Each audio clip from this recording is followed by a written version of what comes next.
Doktor Bujar, është e çuditshme, po ndonjëherë na vjen një detaj që të besojmë më shumë personin që na trajton, këtë rast psikologun. Ka pacient që janë në një farë mënyrë të lidhur me medikamentet, konsiderojnë që një hap i bën mirë dhe jo një psikoterapi ose një seancë psikologjike. Te këta pacienta është vështirë edhe të punohet, sepse dozën e besimit e kanë më të ulët. A janë raste më të komplikuara dhe duhet patjetër të shkohet edhe nga psikiatri me medikamente? Shiko, këtu është çështja kulturore shumë në pyetje. Nëse në perëndim, diku 70% e pacientëve i plotësojnë kriteret për psikoterapi, në Kosovë kjo është e përgjithshme.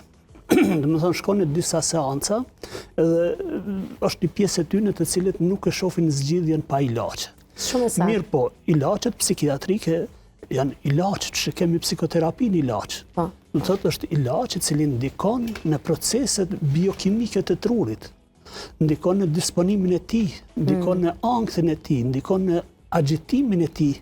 Do të thotë që aktualisht ka shumë diskutime në shkencën e psikiatrisë e psikologjisë se si të trajtohen më mirë pacientat.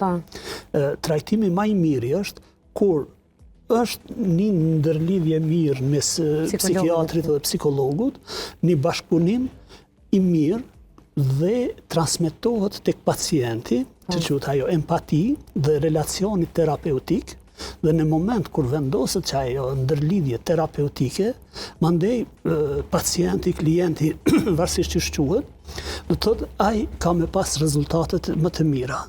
Kombinimi i kimisë, me ilaçeve dhe i terapisë me fjalë ka treguar rezultatet më të mira.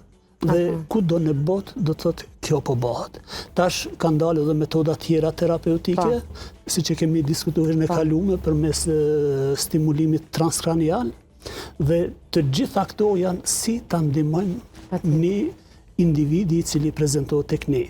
Ka shumë njerëz të cilët nuk kanë kapacitete ose pritojnë me hyrje në psikoterapi. Për shkak se nëse psikoterapia është e lodhur për neve si profesionist, është e lodhur edhe për klientin. Me faktin se tanë kohën shkon me detyra në shtëpi. Edhe shohim sa mundet me krye detyrat e shtëpisë. Mandej nëse nuk është i rregullt në ato detyra, na e ndryshojmë qasjen duke e ruajtur sistemin psikoterapeutik, po qasjen e punës sikur me ata me nxënësit, domethënë aty për aty gjatë seancës. Dhe rezultatet janë më të mira kur ka një bashkëpunim të plot mes psikiatrit dhe psikologut, kjo nuk diskutohet.